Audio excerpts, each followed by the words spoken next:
This program is presented by the Fromm Institute for Lifelong Learning at the University of San Francisco. The Fromm Institute, keeping up with the times, no matter when.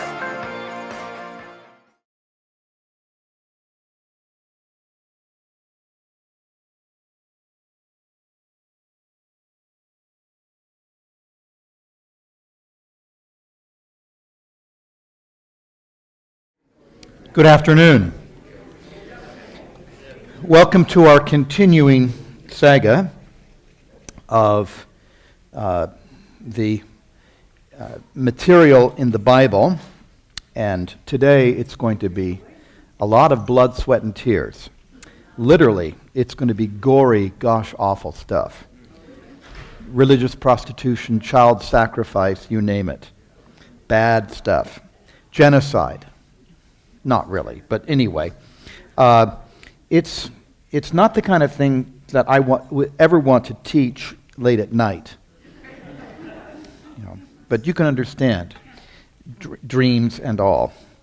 Now, Maddie asked me to tell you, Maddie, who's one of our lovely Fromm colleagues, asked me to tell you something that I probably have told so many times you already know it.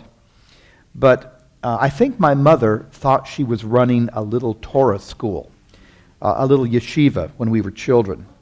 She taught us, and I think I already told you this story. I'm sure I've told it to everybody. My mother, who probably thought she was a rabbi, did teach us delayed gratification as children, because we could not leave the dinner table until we had gone through the Meshalim, the Proverbs. And 5 boys. So we'd start with Dawn, then Gordon, then me in the middle, then Jerry, and then Tom. And she would do it like this. All right, boys. Now, here is the text of Proverbs 5. Dawn, you read verse 1. Gordon, you interpret. Patrick, you critique the interpretation. Right? Jerry, you critique the critique of the interpretation. Tom, you read verse 2, so down to the youngest. Then Dawn, you interpret. And then Gordon, you critique the interpretation. Patrick, you critique the critique of the interpretation. And so on, all the way through. So really, dessert was, if it was hot, it was not by any longer. It was very cold. But that's how we learned connotation, denotation, nuance, literary analysis. And later on in college, I didn't even take courses in literary analysis. I tested out of them because my mother had thoroughly indoctrinated us in literary analysis. So that's one of the reasons why I really dearly love the biblical material, the Old Testament and the New Testament. And lest it be said that the God of the Old Testament is a bloodthirsty God, a violent God, you probably have read studies that if you actually look at violence in sacred scriptures, this is very controversial, but some analysts say that the biblical material is more violent than the Quran or the Bhagavad Gita or the Upanishads or the Zend-Avesta, whatever you might think. I'm not sure if that's true, but then human beings aren't exactly nice to each other, so I don't think that that's projection to say that when you read all the things in the Bible, but today is not going to be a pretty story. So regardless of that, I'm not going to try to give justification for the material. I don't think it's easily rationalized, but there are a lot of people who criticize the biblical material and talk about this angry God. I'm thinking of Jonathan Edwards, Sinners in the Hand of an Angry God. But that was not quite my shtick, even though it seems to be, maybe I think we've got a backlash against that generating now, I hope. But fundamentalism of any stripe is problematic. And let's look at this material, and I'll try my hardest not to spin it, all right? Let's see what happens. Let's see if I can keep my promise. Now, Canaanites and Baalism. You're looking at the initial slide of an Egyptian text showing Canaanites brought in as prisoners. And this is late Bronze Age, the cusp of Iron Age 1, so between 1200 and 1100. And you can see that they're not Egyptians by their beards and their hairstyles. And even though they're Egyptianized by rendition by the canons of Egyptian art, they are nonetheless clearly not Egyptians. They're not Africans either. There are a lot of people who've tried to say who they are just looking at the pictures, but if you study the texts, the hieroglyphic texts alongside, it's quite clear they're from the hill country of Lower Syria. That always renders in Egyptian as Canaanites, people of the coastlands of the Levant, Syro-Phoenicia. Now, this is an interesting bit. I don't want to spend a whole lot of time on this text, but I just want to look at the bottom. This is Abram's dream, and it's talking about going into Exodus, going into slavery, and then Exodus. And then notice verse 16, in the fourth generation, whatever a generation is, some say it's 20 years, some say it's 30 years, some say it's 40 years, your descendants will come back here meaning Canaan, meaning the promised land. Notice, for the sin of the Amorites has not yet reached its full measure. Intriguing, isn't it? This is, in the text, it's God speaking to Abram in a dream. We could question that it's God speaking. We could question how dreams might or might not be credible. But it's interesting, this phrase, the sin of the Amorites has not yet reached its full measure. Remember, Amorites is the Septuagint Greek word for the Hebrew word Amorim, which is the Hebrew word for the Semitic earlier word Amuru, the Westerners. It's the same people as the Canaanites, those who live in the coastlands, Canaan, the coastlands. What is the sin of the Amorites? Is there something specific? Are there certain things that we could actually deduce? It's really controversial. The archaeology is not as clear as the texts are sometimes. Remember that texts can lie, and we would hope that the archaeology doesn't lie, but archaeologists lie. The interpretations are not watertight. They're always conditional. They're always based on presuppositions too often. I can't tell you how it is that so often we archaeologists are looking for something, we don't find it, we find something else. Or we don't find what we're looking for, we're finding the opposite of what we're looking for. Or we find not confirmation, but disappointment that some of our ideas are just way off. But here, you could read what the sins of the Amorites might be. Let's look at some of the materials that have come out of Amoritic, Amorim, Canaanite materials, archaeological contexts. I've always believed that the art of a culture really represent that culture's values. So let's see if that comes out today.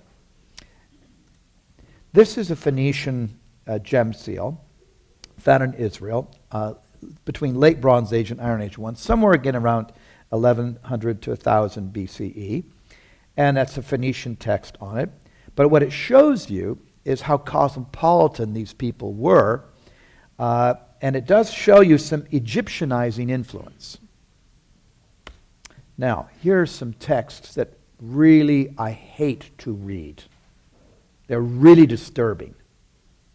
Let's read them, though. You be the judge. When the Lord your God brings you into the land you're entering to possess and drives out before you many nations, the Hittites, Girgashites, and interesting, Amorites, Canaanites, it's divided, but they're really different names for the same peoples. Westerners, coastland dwellers, Perizzites, Hivites, and Jebusites. The Jebusites, remember, The Hittites were in the north, and remember, they were a mercenary culture that had come down after the Battle of Kadesh and controlled quite a bit of the Levant before and after. Girgashites are up to the north near what's today lower Syria on the east side of the Jordan River. Perizzites are a little trickier, Hivites too, but they're partially around Judah. Jebusites were the people who lived in Jebus, which was the original Jerusalem. So we know who these peoples are, kind of. Notice, 7 nations larger and stronger than you. This is written, remember, Deuteronomy, the second stating of the law. This is while they're still in the wilderness wanderings, with a promissory note. And when the Lord your God has delivered them over to you, and then you have defeated them, then you must destroy them totally. Oh, ouch. That sounds pretty nasty, doesn't it? Right? Really bad. Do we equate this with genocide? Well, let's read on. Make no treaty with them, and show them no mercy. Do not intermarry with them. Do not give your daughters to their sons, or take their daughters for your sons. For they will turn your children away from following me to serve other gods, and the Lord's anger will burn against you, and will quickly destroy you. This is what you are to do to them. Break down their altars, smash their sacred stones, cut down their Asherah poles, burn their idols in the fire. For you are a people holy to the Lord your God. The Lord your God has chosen you out of all the peoples on the face of the earth to be his people, his treasured possession. The text goes on to say, you're not chosen because you're the best or whatever. You're not chosen because you're mighty or large. You're actually chosen because there's been a covenant made with you, a promise, God says, that I will keep. All right. Let's read the next text before we try to offer some kind of midrash or commentary. When the Lord your God cuts off before you the nations whom you go in to dispossess, and you dispossess them and dwell in their land, take care that you are not ensnared to follow them after they've been destroyed before you, and that you do not inquire about their gods, saying, how do these nations serve their gods, that I might also do the same? You shall not worship the Lord your God in that way, for every abominable thing the Lord hates, they have done for their gods. For they even burn their sons and their daughters in the fire to their gods. All right. Now, the sequence here is tricky. The word destroy, let me just, while I'm not trying to mitigate the force of this, because it does sound genocidal, the force of this word destroy is intriguing, because it's not a word used in Hebrew for kill. It's a word used for destruction of materials, destruction of cities, destruction of things. The word is not used for life, it's used for things. And I really want to make that clear. So it doesn't necessarily equate with genocide. And notice, however we work out the sequence of verbs, if that were true, that they were killed, then you wouldn't be able to make a treaty with them because they're dead. If they're dead, you wouldn't be able to intermarry with them. Do you see how this goes? So I think you could argue against genocide in this verse. And then the second sequence, these verses, the second sequence where it says, when the Lord cuts off before the nations you're to go into dispossess, and you dispossess them and dwell in their land, take care then that you do not be ensnared by them. Well, how can you be ensnared by them if they're dead? Right? And notice this sequence follows the previous one. Chapter 12 is after chapter 7. Still doesn't make dispossession a good idea. Let's not tell Netanyahu, let's not go there, right, about settlements. But clearly, there's something going on here that looks on the surface to be genocide, but if you carefully exegete, if you carefully parse the material, it doesn't necessarily equate killing. Mind you, it's not much worse, or not much better. It's still pretty bad, yes? But this is something, too, that when you look at the verbs, a lot of people think the Ten Commandments says do not kill. No, it doesn't. The Ten Commandments says do not murder. It's a very distinct difference in Hebrew for the verbs. But anyway, I just think we have to be careful that if you read these texts sequence part by part, it doesn't necessarily equate with genocide, killing. All right, you don't have to buy that, but let's go on. Still not nice, right? But let's go on. What does it say, though? This is what you're to do. Break down their altars, smash their sacred stones, cut down their Asherah poles, burn their idols in the fire. And then notice one of the things it says, the next passage, for every abominable thing that the Lord hates, they have done for their gods. And then it is specific about something, child sacrifice. Is there historical, archaeological, textual evidence that some of this stuff happened, that they burned their sons and daughters in the fire to their gods? I would say yes, but it does depend on whom you read, and it also depends on whether or not it is normative behavior. If it's casual or catastrophic events or unusual, but it still happens, that seems bad enough. But again, you don't have to look very far in human history to see human sacrifice has been very much embedded in human religion. Doesn't make it any better, unfortunately, or fortunately. But here is an interesting text. Now, I used to own that engraving. I don't think I own it anymore. But it's that intriguing story about Elijah and his contests with Jezebel and all of her prophets. 1 Kings 18:19 says, it's talking to Elijah meets Ahab, the king, who's married Jezebel, the daughter of Ithbaal, the king of Sidon of Phoenicia. And Ahab says, "You, the scourge of Israel." And Elijah responds, "No, you're the scourge of Israel, because here it says, you've abandoned the commandments of the Lord and followed the Baals, the Baalim in Hebrew. Now therefore send and gather all Israel to me at Mount Carmel, and the 450 prophets of Baal and the 400 prophets of Asherah who eat at Jezebel's table." The suggestion here is they're under royal provisioning, meaning under the taxpayers of Israel at Jezebel, the Phoenician queen's table. Intriguing. That's quite a few. And by the way, the text goes on before and after to elucidate that Jezebel gathered all the prophets of Yahweh, all the prophets and priests of the God of Israel, and slaughtered them and replaced them with hers. So what's Baalism all about? Well, we'll explore that today. And here you see that story where Elijah called down fire from heaven. It's an interesting passage. And, first he bathes the altar with a lot of water and cuts trenches around it, makes sure they're sopping wet, and so they're not going to burn easily. And then, of course, it happens. And the Baalist prophets and priests try to replicate this, and they go into a frenzy, cut themselves, dance, scream, and do it for hours, and nothing happens. And then Elijah makes this little funny comment. It's not funny in English, but it's quite funny in Hebrew. And he says, "Where's your God?"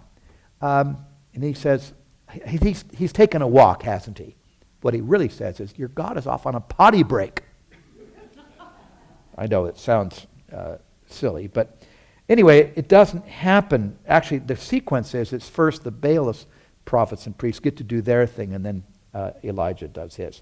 But it's interesting that the passage talks about how many prophets of Asherah, the fertility goddess, and how many prophets of Baal.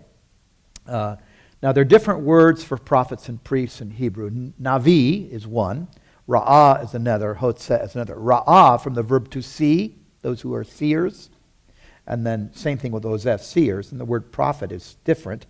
But these are different types of divination, technically, and priesthood. Now, this is interesting because in 1964, this seal was found in Israel, fairly close to the two cities identified with King Ahab in the northern kingdom. Tirzah is one, and Samaria is the other one. Sebaste later on in the Greek period, Hellenistic period. And it's fascinating to look at the architecture of those cities and the palaces because they're Phoenician. And I think I showed you the ivory balustrade last week with the lily motifs, the Aeolic capitals, and so on. But what's so interesting about this, that even when it was first found, it was associated with Jezebel. It does have her name on it in Phoenician. It's not complete, but there is enough of it to be Jezebel. Sort of like the strength of Baal and other possible meanings. But it has all the aspects. That's a female sphinx wearing a Hathor wig, the goddess of fertility. And then underneath you see a lotus under Horus, all feminine ideals. And the Horus, the Sphinx, the plinth are all identified with royalty. So you can read about this if you want. Marjo Korpel at the University of Utrecht in the Journal of Semitics in 2007 published this as being confirmed to be Jezebel's royal seal. It has all the aspects of royal power on it. Again, with slightly Egyptianized motifs. But here is the area right here.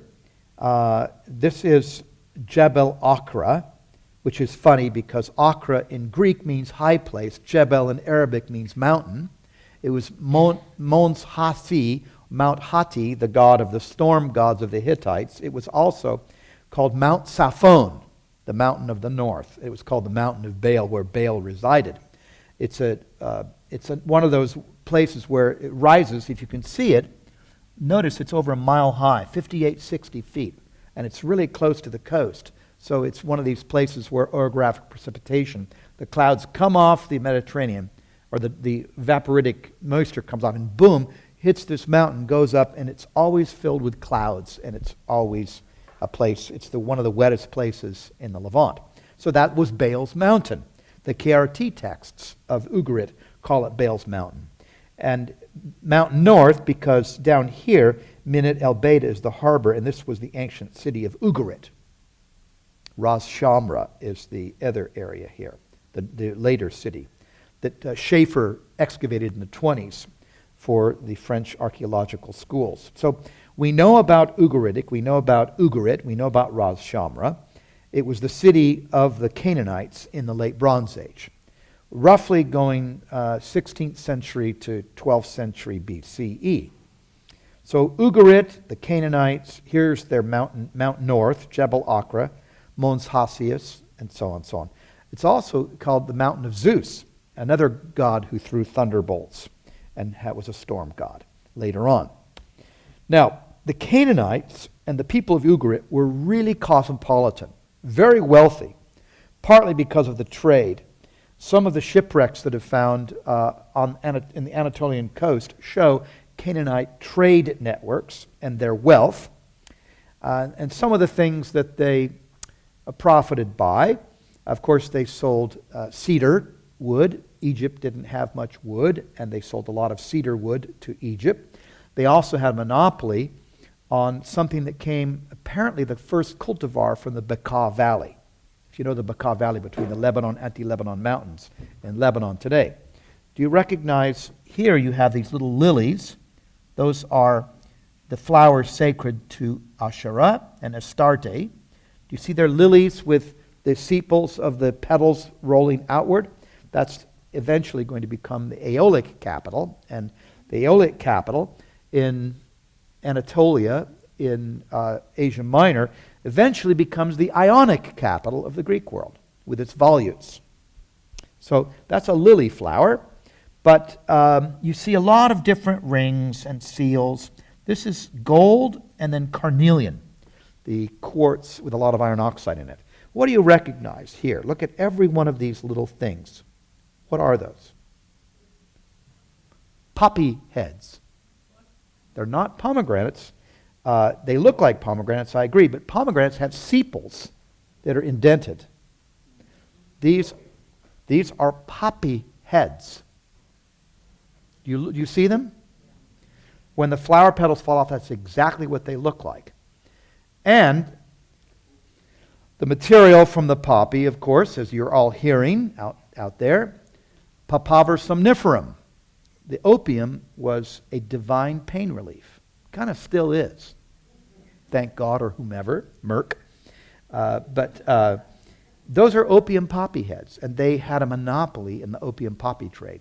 The vessels that even appeared later, earlier and later, you have vessels in Knossos, the Minoan capital, that are opium poppy shaped, and there's still traces of opium in them. So when you unpack these at the wharves, you knew exactly what was in them. Now, Frank Yerby wrote this novel years ago about Jezebel. I loved it as a kid. It was really titillating. But it talked about her opium reveries, only in the sense that the Phoenicians controlled the opium poppy trade. Now, I don't think we have to get into addiction and addictive behavior and so on, but they made a lot of money on opium, suffice to say. But they were really rich. They were rich in other things. They controlled the trade in frankincense. They controlled the trade, as I said, in cedar of Lebanon, and other things too. They were great merchants.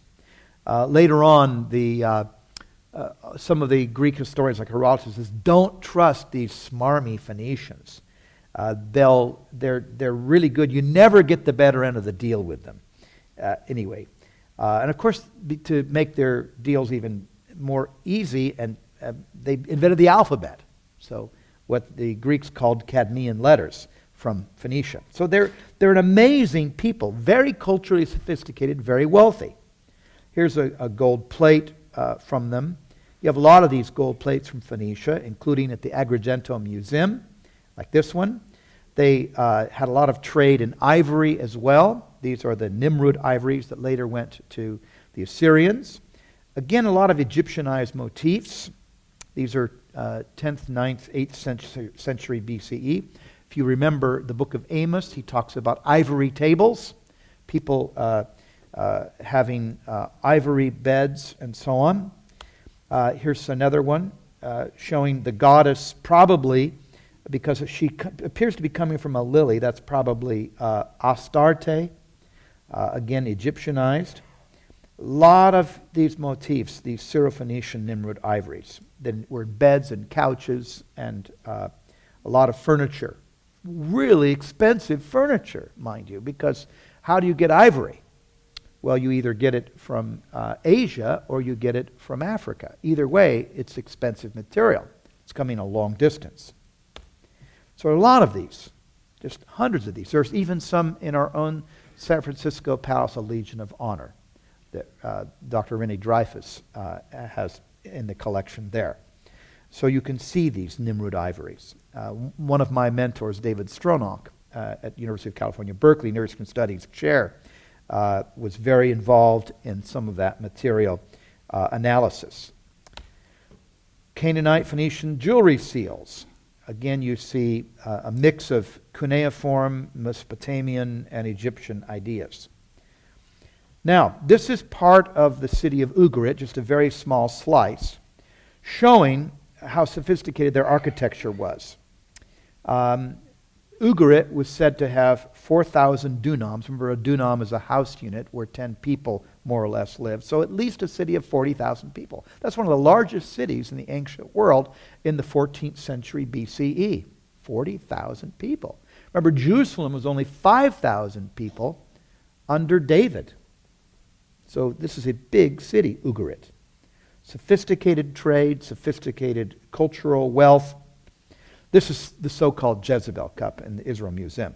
Now, the only reason it's called the Jezebel Cup is because, like the Egyptians, the Phoenicians used what we call coal, but looks like eyeshadow.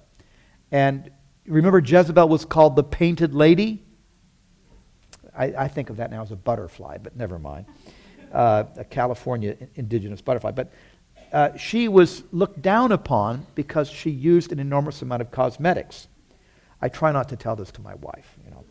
You've all seen the pictures of Hollywood divas without their makeup on, and then right, we all know that makeup can really make a difference. But anyway, Jezebel was sophisticated, is what I'm trying to say. Even have a nice little spit curl there on her forehead and rouged cheeks. All right, here's a Canaanite altar. It's not a very good one, but take a look at the Aeolic capitals at the top. Do you see the volutes?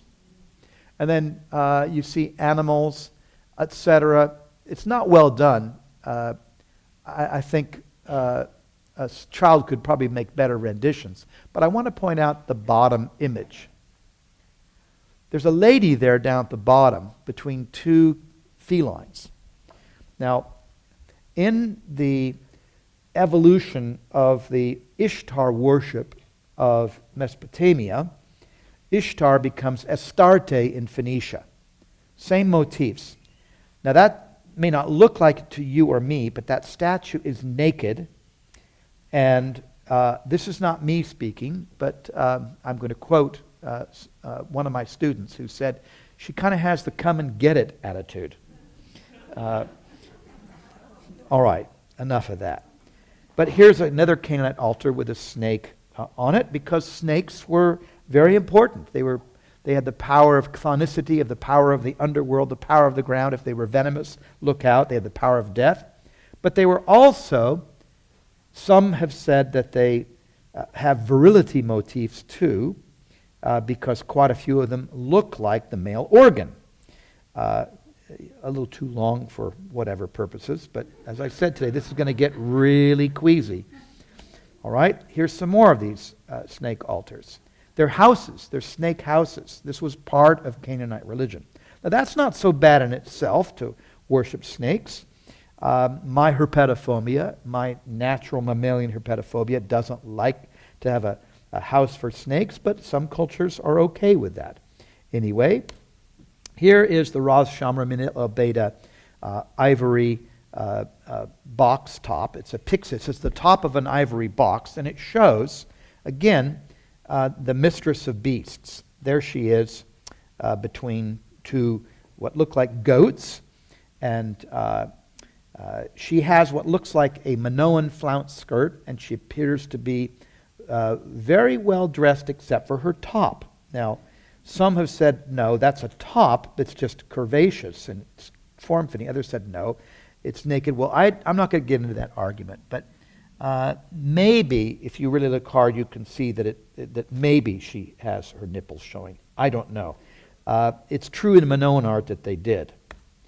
But here, as if we can't make a stronger point, these are Canaanite Phoenician fertility shrine goddess figurines, and a lot of them are quite voluptuous. And some are doing things like that. In fact, a lot of them are doing that. A lot of them are cupping their breasts in their hands. Some of these, that's okay. It's just suggesting fertility, right? Maternal ability to feed, whatever. Maybe, maybe not. But you have a lot of these. Okay, I could show you many of them, and clearly that picture of this fertility figurine, she's not wearing anything except nice jewelry. Okay, all right. Have you seen enough of this? I'm embarrassed. You haven't seen enough because they're really prolific. These goddess figurines of Canaanite Phoenicians showing their goods. All right? Now, more and more and more, you see. Lots of them. Okay. It is true that we can deduce from some of the religion that sacred prostitution was a part of the apparatus, where often girls who were hitting puberty were asked to go outside the city gates and offer themselves to the first stranger. And the money that was obtained from that was to put into the temple coffers of Astarte. You can, if you want to read the literature about this, go ahead It's not what you want your grandchildren to read, however. Now, let's move to a different deity. This is the sign for Tanit. Tanit is the consort, the female consort of Baal. Now, the word Baal means Lord. The image is quite widespread wherever the Phoenicians went. The Canaanites, remember, Tiglath-Pileser I came in the 11th century, conquered part of Phoenicia, and they started to colonize all over the Mediterranean, including the colonies of Carthage and Motsia on the far west of Sicily, as well as Tharos in Sardinia, and so on. They really colonized these Canaanite Phoenicians. Here you can just see the bottom tells you that the image on the right is from Cagliari in Sardinia, and it's the Archaeological National Museum, Punic funerary stele representing the goddess Tanit. And then on the left is a ring with Tanit. And these are both from the site called Monte Luna, Mount Moon. Now these are slightly late, but you can even see this image in the pavements at Selinunte, because the Carthaginians spent a lot of time colonizing Sicily and killing Greeks. Now, here, let's read this passage in Leviticus. The Lord said to Moses, "Say to the Israelites, any Israel or any foreigner residing in Israel who sacrifices any of his children to Molech is to be put to death. The members of the community are to stone him. I myself will set my face against him, will cut him off from his people. For by sacrificing his children to Molech, he has defiled my sanctuary and profaned my holy name. If the members of the community close their eyes when that man sacrifices one of his children to Molech, or they fail to put to death, I myself will set my face against him and his family, who will cut them off from their people together with all who follow him in prostituting themselves to Molech." Now, interesting, the word prostituting here doesn't have to be sexual prostitution, but it is true that you can find plenty of evidence for religious prostitution being in the Canaanite and Phoenician religions.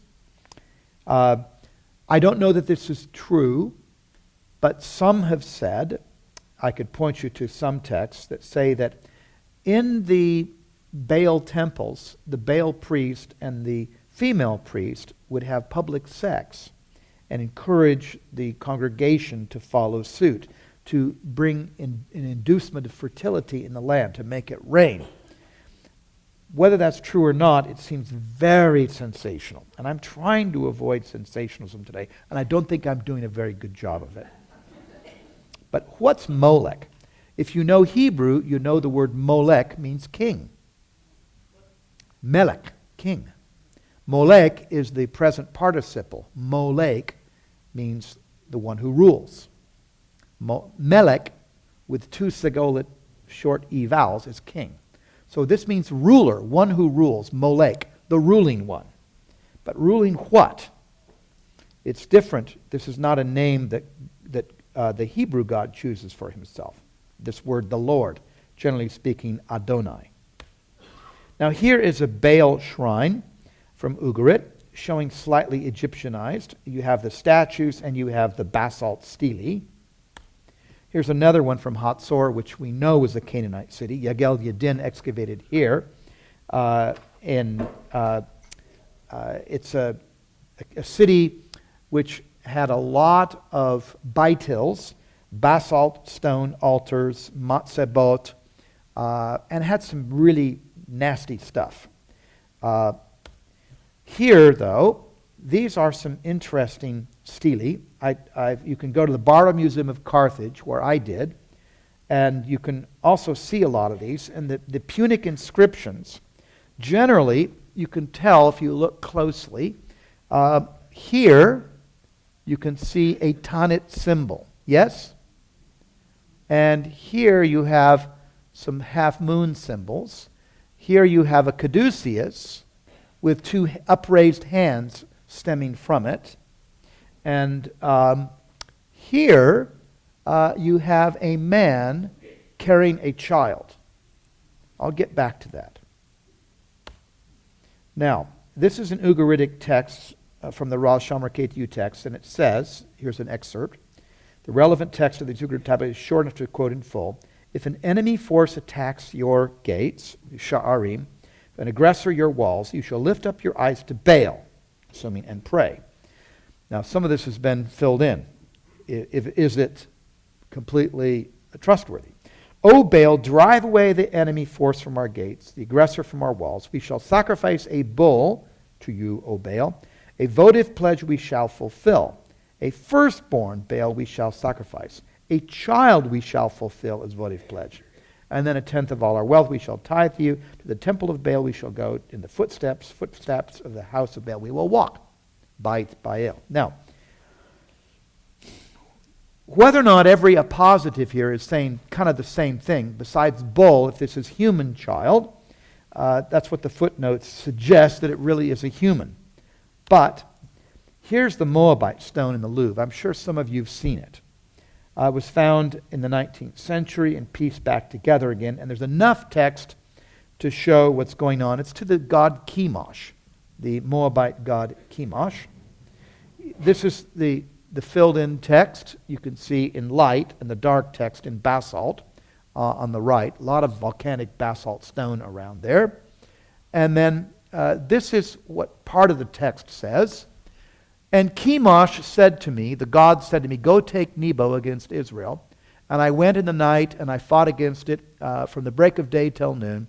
And I took it, and I killed in all 7,000 men. But I did not kill the women and maidens, for I devoted them to, you can see here, Ashtar Chemosh. And I took from it vessels of Jehovah and offered them before Chemosh. The suggestion the women were spared, the women, children, female children were spared to become what? There's a word in the Canaanite, and remember Canaanite, Ugaritic, Hebrew are so closely related, they're called cognates. And one of the words for them is Kodeshot. Kodeshot. Q-D-S-H Holam Vav Tav. And the same basic letters in Phoenician. Kodeshot means holy women. But holy to whom? A fertility goddess, which is a goddess, in this case, of sacred prostitution. So the women and children are spared for that purpose. I think the text is quite clear. They are to become holy to the feminine goddess, Astarte, Eshtar, who is the consort of Baal. Tanit, Asherah, Astarte, there's this, Astarte and Baal are brother-sister in this relationship of gods. But can you deduce this? You're having to take my word for it, but go look it up if you don't trust me. Go look it up. Now, interesting, because this is a parallel text found in 2 Kings. When the king of Moab saw that the battle had gone against him, he took with him 700 swordsmen to break through to the king of Edom, but they failed. Then he took his firstborn son, the king, took his firstborn son, who was to succeed him. This is the king of Moab. Took his firstborn son, offered him as a sacrifice on the city wall. It was so horrific. Whatever happened, Israel withdrew, maybe in shock and horror as well. The fury of the battle. This suggests, again, from the biblical record, which, by the way, at least a dozen times you could cite child sacrifice from the biblical texts, and not just one, many. Now, let's go to Beersheba. When I went there, when I lived in Jerusalem and went to Beersheba, we studied this place quite carefully as archaeology grad students. And it was excavated 69 to 71 by Yohanan Aharoni, and later on by Herzog, 20 years later. But the site of Beersheba is said to be one of David's and Solomon's, particularly Solomon's, border cities. It's the southernmost border city of the United Kingdom of Judah and Israel. And it has all the appurtenances of a Solomonic border fortress. And we looked at this, but we'll look at it again in more detail. It has the triple lock gates. It has the ramp that exposes and makes right-handed people vulnerable. It has casemate walls. It has stables and storehouses. It had a city square with a well and the governor's palace here. And it has high places as well. High places. But let's read this text. It's one verse, 2 Kings 23:8. When Aharoni went and excavated it, he looked first for all the biblical references to Beersheba, which means the place of seven wells. Be'er, wells, Sheva. The Hebrew word Sheva is the root word of our word seven. So it's the city of seven wells. It's the valley of seven wells. And one of the texts he found, Aharoni looking at this city as well, was this verse, 2 Kings 23:8. Josiah, remember Josiah is the reformer king, who finds the law buried, all dusty, in the temple and has it brought out by Hezekiah, and they read it, and he goes, oh no, we're in for it. And then he does those things. He starts reforming, and here's part of his reformation. He brought all the priests from the towns of Judah and desecrated the high places, from Geba, that's the northernmost one, to Beersheba, the southernmost. Now, remember that things like marks, commas, etc., don't exist in the original texts. These are helpers that are brought in later. Beersheba, where you read following immediately, Beersheba, where the priests had burnt incense, he broke down the gateway at the entrance to the gate of Joshua, the city governor, which was on the left of the city gate. Now let's take that piece by piece, but let's look at the plan. So as I said, Aharoni and Herzog were the excavators over literally almost a 20-year period, 30-year period technically, and this is the plan. So you have the ramp that comes up. This is the triple lock gates. These are the casemate walls. This is the governor's palace. These are the storehouses and stables. Solomon had a lot of horses for the stables for his forces. There's a well that you can't see right here. Inside this palace was a seal found with the name of the governor, Yeshua, on it. So it was really nice to see that kind of bit. But let's go and look. This is the bird's eye plan. Here, that's the triple lock gates. And there, as you can see, you're looking to the west, and way up here are the hills of Judea and Hebron, way back up in here. But here are the triple lock gates.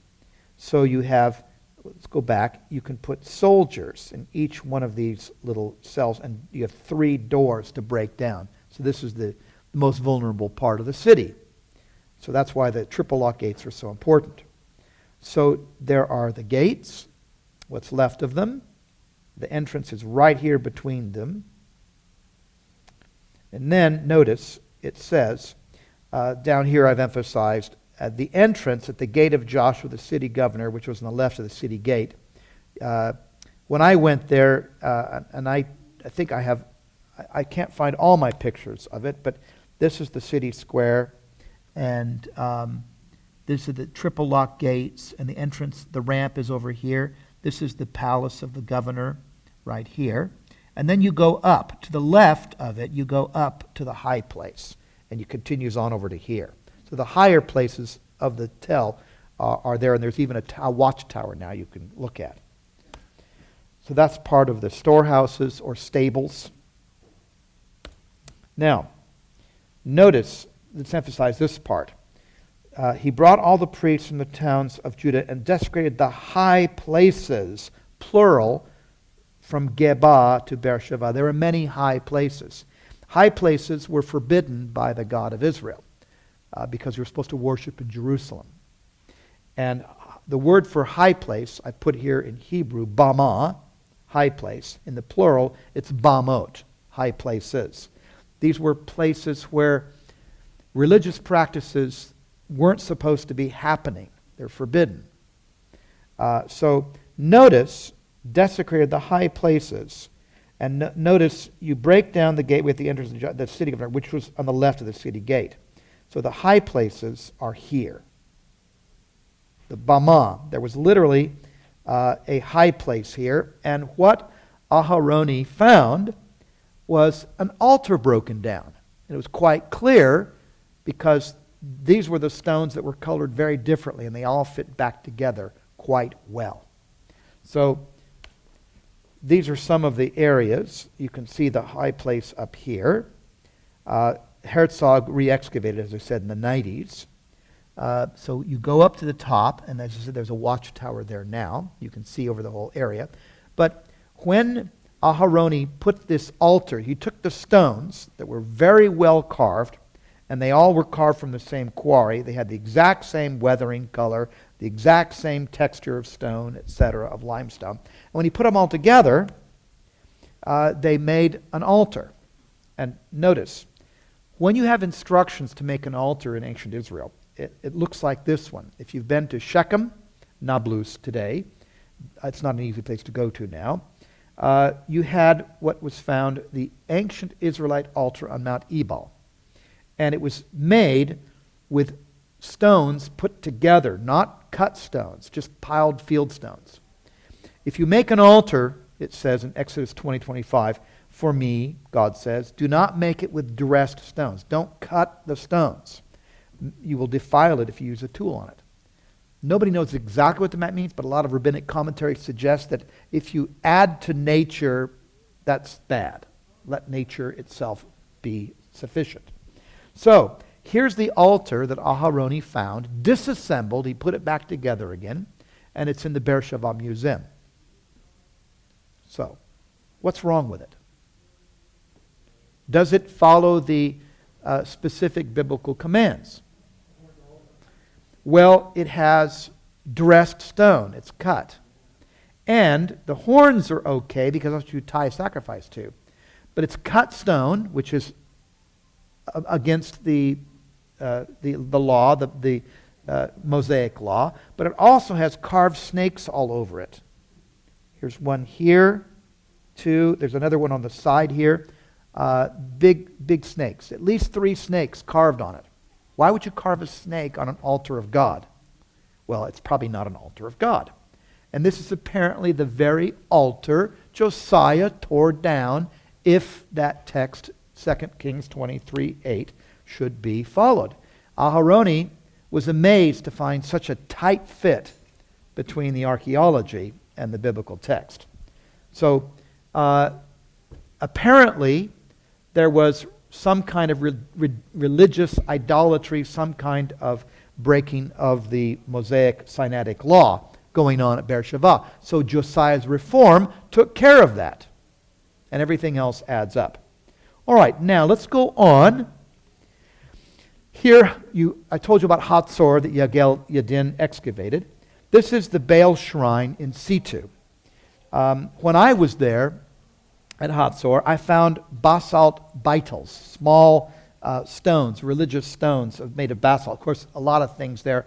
You have limestone, but in the sacred context, you have basalt, volcanic stone. It's very black stone. But what do you see? This is as it was being excavated by Yadin. What do you see there? These are called, in the singular, matzeba. In the plural, matzebot, standing stones. But what do you see on the one in the middle there? The same symbol that you saw on the Punic ones of the raised hands. To whom? To Tanit and Baal. So here is my picture from the museum. Now these are a lot taller than they look. These statues are 5 to 6 feet tall, these standing stones. And then you have a sculpture. And the sculpture has a lap. That's the Baal shrine. These are the matzebot, the standing stones. There again you can see the raised hands there? Where I have the arrow? This is a 1984-85 picture, so pre-digital, not very good. But it's the same one that you see here, there, is this one here. But that's what the statue also looks like in the museum today. Now, that statue, you're looking down, it's bigger than it looks. The lap is deep. It's about 1.5 to 2 feet wide. And the lap had a lot of ash in it, which was human and animal. So here's Diodorus Siculus now, who's talking about Canaan from his Library of History. Now, some people have said, oh, that can't be human ash. It doesn't, it could be mammalian ash. It doesn't have to be human. Other people said, no, it really is human ash. It's a debate, I will guarantee, because nobody wants to accept easily that it could be human ash. So I have to say, with qualification, there's a strong likelihood. For sure it is mammalian, but is it also human? Debate's still going on that one. The jury's out. But here's Diodorus Siculus. Now remember, Diodorus Siculus is writing in the Roman area. Siculus means he's from Sicily. He's writing in Greek, but he's talking in the 1st century BC about Carthage, the Punic site. Remember, Punic is the way that the Romans would say Phoenician. It's the Phoenician colony of Carthage.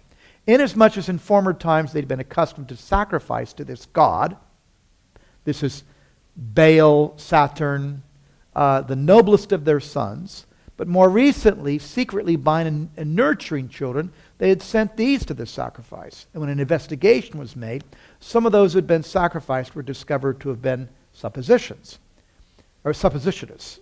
When they'd given thought to these things and saw their enemy encamped before the walls, they were filled with superstitious dread, for they believed they neglected the honors of the gods that had been established by their fathers. In their zeal to make amends for their omission, they selected 200 of the noblest children and sacrificed them publicly. And others who were under suspicion sacrificed themselves voluntarily, in number not less than 300. There was in their city a bronze image of Cronus, Saturn. This is Baal, extending its hands, palms up and sloping toward the ground, so that each of the children placed thereon rolled down and fell into a sort of gaping pit filled with fire. This is worse than Hollywood. If you've read Gustave Flaubert's Salammbô, you can see where this is going. Now, let's remember, the Romans are looking for any pretext possible to take down Carthage. So we can assume some of this is going to be propagandistic, yes? Well, this is not a Roman-speaking writing. This is a Sicilian writing in Greek, so maybe that mitigates it somewhat. This isn't the only text we have for this, but I'm just telling you, there's some open to interpretation here and some that's pretty blatant. Now, here is the Carthage Tophet. I've been there. The excavators, Larry Steger and Sam Wolf at Harvard. Larry Steger today is the Doro Professor of Hebrew Bible at Harvard. He was part of the director of the Semitic Museum at Harvard. They published this article, Child Sacrifice at Carthage, Religious Rite or Population Control in Biblical Archaeology Review in 1984. When I was doing my PhD in London at the Institute of Archaeology, Sam Wolf visited the Institute, and I grabbed him, and he spent the night with us, had dinner with us, and I said to him, Sam, how much of the Tophet did you excavate? Now, Tophet is a Hebrew word, but it has a lot of Indo-European cognates. Think about it. What do you call something you write on a gravestone? An epitaph. Taf. Same word, taf. Taphonomics is the study of grave goods. So Tophet is the Hebrew feminine word. It's interesting that it's feminine because it's a Tophet, a sacrificial place to the goddess Tanit, the consort of Baal.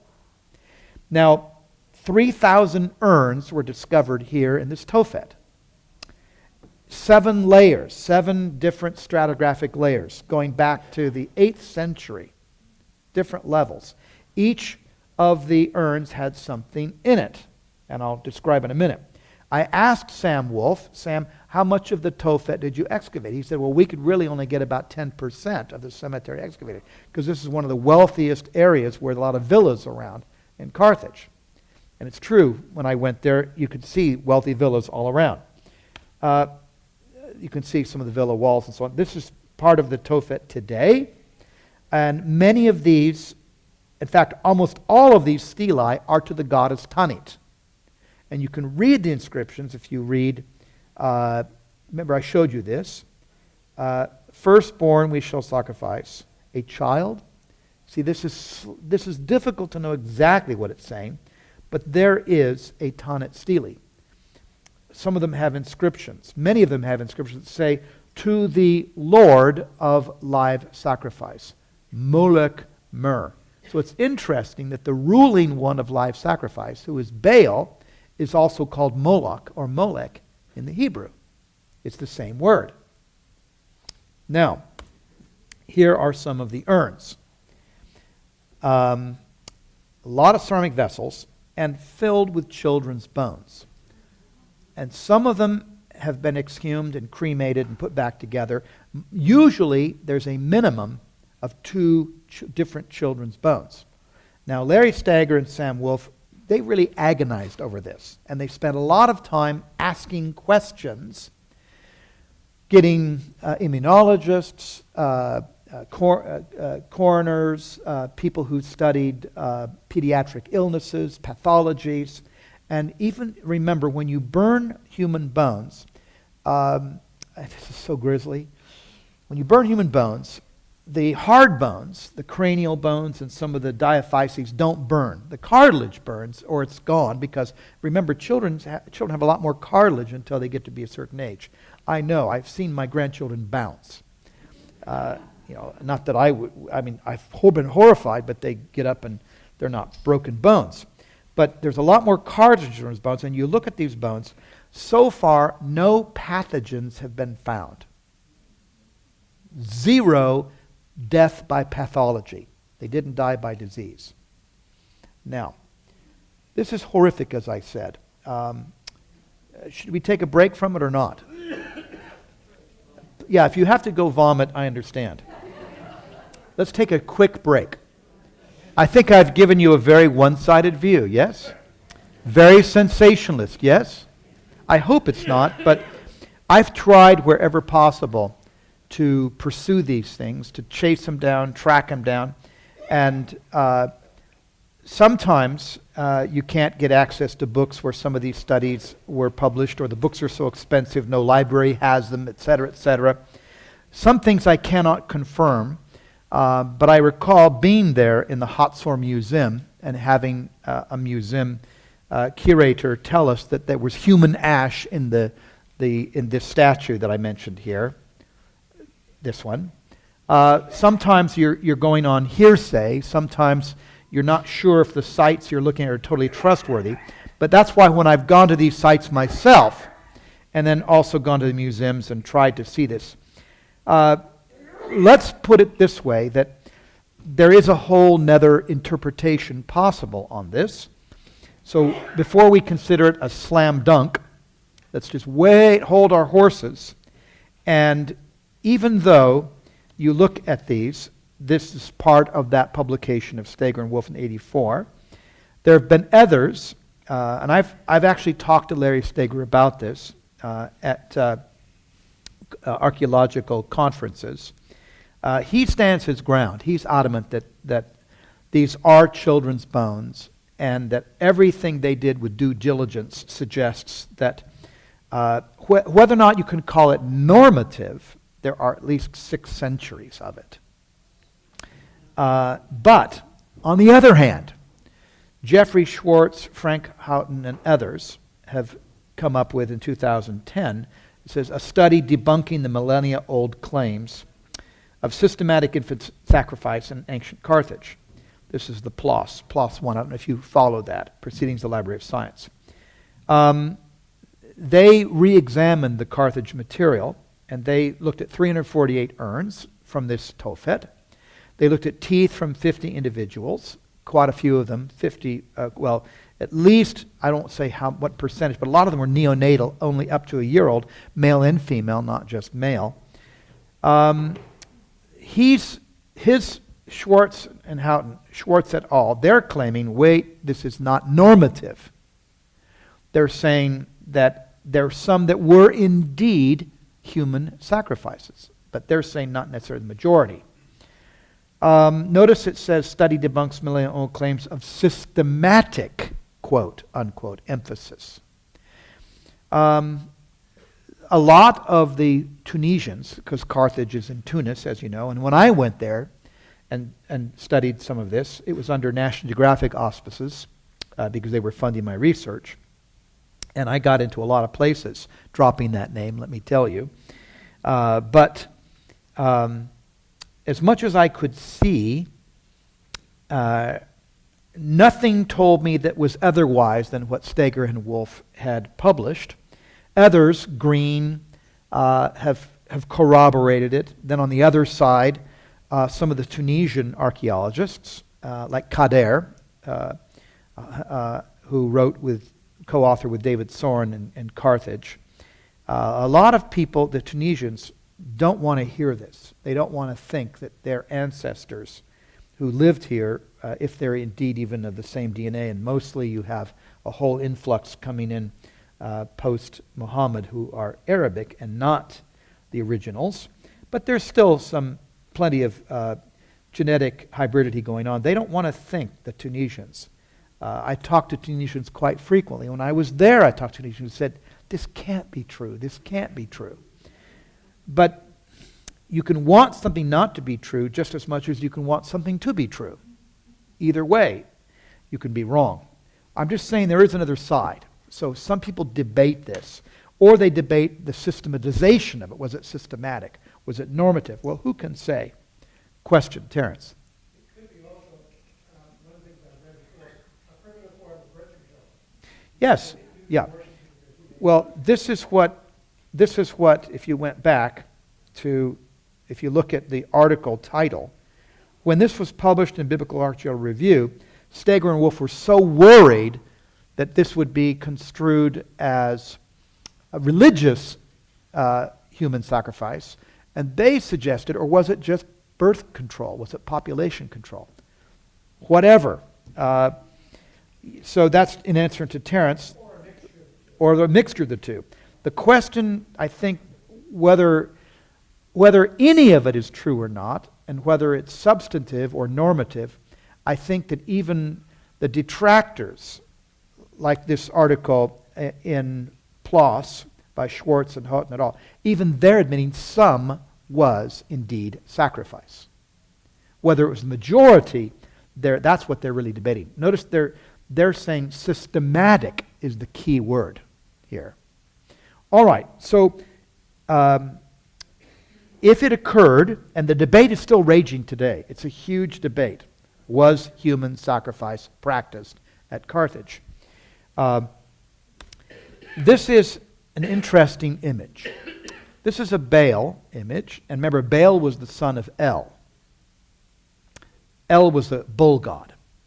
Now, wherever Baal is worshipped, it's interesting. When this was original, I'm just going to try to not put a seed in your mind of a picture, but when copper, Cyprus copper, is new, it's pretty orangey red. So you've got this red bronze with horns. You see where this is going? Some of you are aware that this long archetypal sort of image in the human imagination of the devil. Red with horns. Yes? Well, it's intriguing that when Baal statues are brand new, I'm only positing this as just an intriguing connection, not a necessary truth. It's just intriguing, isn't it? But now I want to finish up with something. So whether or not child sacrifice at Carthage is there, let's go back to this passage. Remember when in that dream, Yahweh was quoted as saying to Abram, the sin of the Amorites is not yet full. I'm not saying that we can identify what the sin of the Amorites was, but if it is religious prostitution, and in some cases we could see the evidence for that for sure, that women who were captured, young girls who were captured, were forced to become temple prostitutes. They're not the only culture that's done that, of course, by any means. You could make, I suppose, a good case for sex being a religion. Pretty powerful one, no doubt. But whether or not that's part of the sin of the Amorites, the idea of human sacrifice seems to be pretty strong as one of the things that in those texts the God of this text was saying these are abominations. Human sacrifice for sure. So let's go back to this. Any Israelite or any foreigner residing who sacrifices children to Molech, this god of live sacrifice, this ruling one, Molech, the Hebrew present participle, ruling one it becomes a name of live sacrifice put to death, and so on, so on, so on, so on. If we can put together the dangers that this culture posed to Israel of assimilation, of idolatry, and so on, remember that Jezebel's so-called experiment actually worked. All the prophets of Yahweh were cut off in the land except for Elijah. And Baalism became rampant in Israel a few generations later. Even Jehoshaphat, the king of Judah, married a daughter of Jezebel, Athaliah. So Baalism came to Jerusalem too. And we can say from the text this is true, but we actually have archaeological evidence that this is true. Here is a map of Jerusalem. You saw this before. Kidron Valley over on the east side. The Hinnom Valley down here on the west side. The western hill, which was called Zion, where I lived when I was there. Now, the valley of Hinnom was said to be the valley of the sons of Hinnom. Ben Hinnom. Bene Hinnom in the plural, the sons of Hinnom. What happened there is that this is where the Israelites who went to Baalism sacrificed their children to Baal in this valley. There's plenty of text in the Hebrew scriptures for this. I'll show you a few. But what happened is that valley became, afterwards, it became an abomination. It became an abomination, and nobody wanted to live there because it became the perpetual trash dump of Jerusalem. It was desecrated. It was, however you can call it, it was a place of abomination. And so people in Israel avoided it. They abhorred this place. And they burned their organic material there, their trash there, and so on. You can imagine the acrid smell of smoke, the smoldering material there. But what's so intriguing about the Hinnom Valley, when you know in Hebrew, one of the words for valley, I'm sure you can authenticate this, one of the words for valley is gar. Those of you who know Hebrew can agree, yes? Gar is a word for valley. But when you put gar with another word, you change it slightly and it becomes ge. So this valley became known as Gehinnom. Do you see where this is going? Gehenna in Aramaic. It became Gehenna. And now in the Greek, it becomes Gehenna. Notice 2 Chronicles 33:6 on the left. Manasseh, the son of King Hezekiah, sacrificed his children in the fire in the valley of Ben Hinnom. Practiced divination, witchcraft, sought omens, consulted meetings with spirits. He did much evil in the eyes of the Lord around his anger. So the valley of the sons of Hinnom, the valley, Gar Bene Hinnom, became in Aramaic Gehenna. Now, Gehenna is not known as a place of perpetual suffering in the Hebrew scriptures. But in the New Testament gloss thereof, look what is said. In danger of the fire of Gehenna. And then to be thrown into Gehenna where the worm does not die and the fire is never quenched. This kind of seems a little bit oxymoronic to me to have a worm never dying and fire never. But you see, this becomes translated in English from the New Testament glosses as the word hell. Isn't that interesting? Maybe, maybe not. I'm certainly not Jonathan Edwards, but I do want to go back to what happened. So one of the abominations that the God of Israel told the Israelites not to do when Jezebel came in and brought Baalism into Israel, it proliferated. It was a pretty powerful practice of fertility, particularly if it was identified with sexual promiscuity. You could go all the way back to the book of Joshua and to the book of Numbers, where the Canaanites came out and tried to induce the Israelites to follow their god, the Baal of Peor. And it seems to be that many of the Israelite men went wholesale to following the Baal of Peor, particularly because it was very promiscuous, done in the name of religion, sex in the name of religion. So all I'm going to say here, I am certainly not a moral purist. I'm trying not to be sensational, but you can see where this went, so that the very name of the valley of Hinnom became known in Aramaic as Gehenna. That's kind of frightening, isn't it? So Canaanites, even though this may seem to, I feel like I've transcended this demarcation that I tried to set earlier for not being sensationalistic, but you could see why Deuteronomy 7 and some of the passages make a little bit of sense to try not to let the two cultures with their very different religious practices be assimilated, to not let them be hybridized. And so while you can find today many, many people who would respond to what I've shared with you today as bunk or fundamentalist or hyper whatever, sensationalist and non-academic, I've tried very hard to look at it from different ways.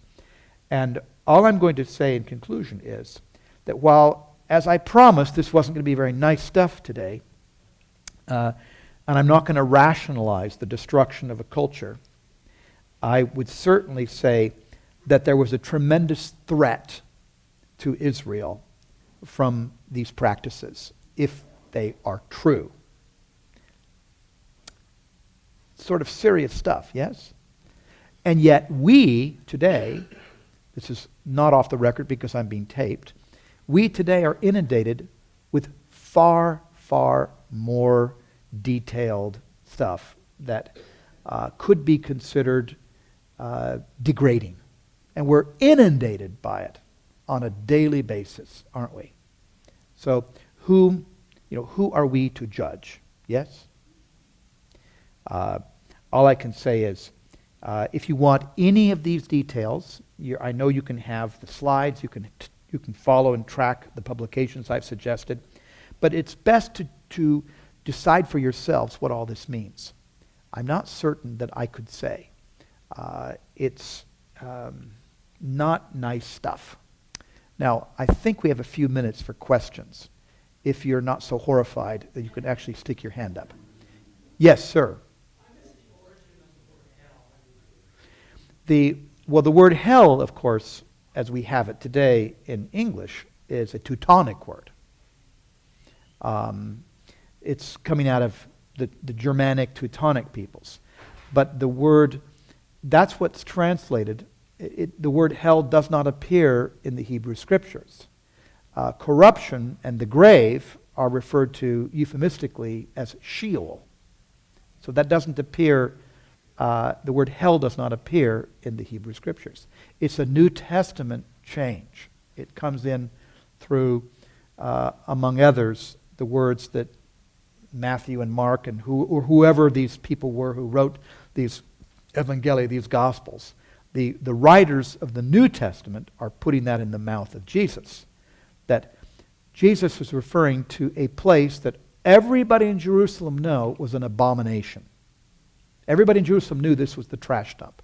Everybody knew that the valley of the sons of Hinnom, the Gar Ge Hinnom, right, the Ge Bene Hinnom, the sons of Hinnom Valley, was now the trash dump. And it was a nasty, smelly place that was constantly smoking and smoldering. And he said this is the metaphor for that. Gehenna is then used in the Greek, the Koine Greek is Gehenna. So that was the connection. But you can see why people would only use it as a place of abomination and as a trash dump, because it was considered defiled forever. And if I know Jerusalem today, there is no habitation there even now, today in Jerusalem. It's still defiled. Yes, sir. You're showing on that map what looks like the extension of the walls by Hezekiah when the city grew beyond. I'm going to talk about Hezekiah, yes, next week when we talk about the Assyrians. Yes. This was the city of David, and part of the wall, yes. You're absolutely right. Well observed that this is more of Hezekiah's city. We don't know that this wall extends all the way to Hezekiah. Certainly, some of this wall is replicated in the Roman period.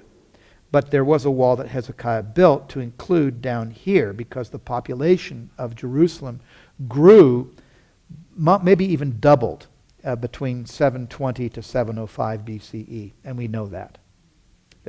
This was the original city of David and Solomon, but it did grow. This may not be completely, I think this map is a hybridized map, but you can see right here, extension by Hezekiah. And that may be true, but it's the map is not absolutely a given that it's a fact. If that's a given, wouldn't Calvary be up with transversal values? Would what? Calvary? The Calvary should be basically, right about in here. Yeah, where the Church of the Holy Sepulchre is today, yeah. It's just north of the Armenian Quarter, yeah. But anyway, heavy stuff today, and you're all so silent, and I have no jokes to tell. Yes, sir. Maybe I missed it, but what actually a person who did this type of sacrifice actually gained, and is there a common theme in human sacrifice? Yeah, I'm glad you asked. So prevalent Yeah, until Abraham and Isaac. yeah. That's right, it was very prevalent. And remember that the very sacrifice of Isaac looks to replicate this idea, and then is stopped with an injunction against it. So I don't and that should be the context we think of for the sacrifice of Isaac.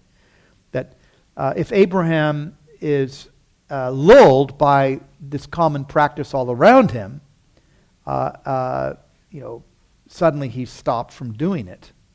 But again, there could be many possible glosses. But let me go back to the seriousness of what was going on and what you would stand to gain. All over the world, there's evidence human sacrifice is practiced. Not necessarily as normative, with the possible exception of the Aztecs of Mexico. That's a different story altogether. And they condemn themselves with their own materials. There's plenty of evidence for it there. But normative elsewhere, no. Even in Crete, which if you followed the sort of Evans-Minoan ideas, and I'm going to talk about that next year with our class on Minoan and Mycenaeans. Every once in a while, the Minoans may have practiced human sacrifice too, but it was not normative. It was done only in times of huge crises. And the libations, there were different levels of libations. When you make a libation, a liquid offering to a god, generally speaking, burnt offering of animals is commonplace. And, there are a lot of jokes in the Greek culture about how they tricked Zeus into accepting the fat and they got the steak. But in sacrifice, a libation, the easy libation, the least serious libation, is water. You pour that to the earth. Then you raise the ante a little bit by pouring oil, a little more precious. And then even more precious than oil, the next level of seriousness is wine. But there are occasions when the seriousness of the libation calls for blood. And these are levels of seriousness. So what do you stand to gain? Well, you can imagine how frightening it is for any human being in the presence of this happening to be just horrified by it. If you're not horrified by it, what's happened? What's happened to your culture if you're not horrified by live sacrifice. We're told by Polybius that Hannibal, when he wanted to go with his father to Spain, to New Carthage, Hamilcar Barca, Hannibal's father, said, "Son, you can't come with me, unless you come to the temple of Baal and before the god swear a vow with your hand on a living sacrifice, a breathing sacrifice." And Hannibal did it. He made the vow to hate Rome forever. A lot of mileage has been made, a lot of ink has been spilled over what that life sacrifice was in Carthage that Hannibal did. Now, interestingly, Hannibal's name means favored, blessed by Baal. Hannibal. And Hannibal, remember, dedicated his life to pursuing that vow he gave to his father. Intriguingly, I personally think, because Baal's a god of storms and mountains and so on, that kind of predisposed Hannibal to going over the Alps. He wasn't so worried if his god was covering his back. But the question is, you can go to Carthage today where that temple was. I've been there. And you can wonder, the temple's gone. There's now a church over the site. But if Hannibal put his hand on a living sacrifice, the question remains, and it's probably impossible to answer. Was it a vicarious substitutionary sacrifice for him, made in his place?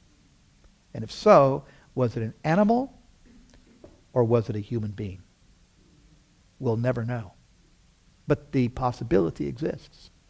And it exists because it was a commonplace in Phoenician culture to do different levels of sacrifice. We know that. The Ugaritic Canaanite sacrifices replicate to a certain degree or are parallel and cognate to the Hebrew ones. But the Hebrew ones stopped at human sacrifice. The Carthaginians seem not to have stopped at human sacrifice. The question remains, is it systematic and is it normative? Does it matter? If it happened enough, the point is that the texts of the Hebrews say it was an abomination. Any other questions? Yes, in the back, sir. Is the concept of the scapegoat related to human sacrifice? It's an interesting one because in the Sinaitic Mosaic Code, it's an animal, not a person. But is it analogous? Yes. The scapegoat, is it analogous? Yes, the animal who bears the brunt of the guilt. Yeah. We all know what scapegoating is, yes? Yes. Another question back here, sir. Yes.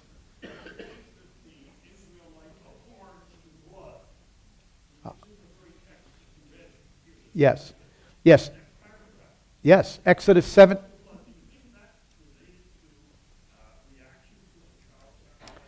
It's interesting because in Exodus 17:17 it talks about the blood being the essence of life. And, in kosher, you're not supposed to drink blood in kosher diet.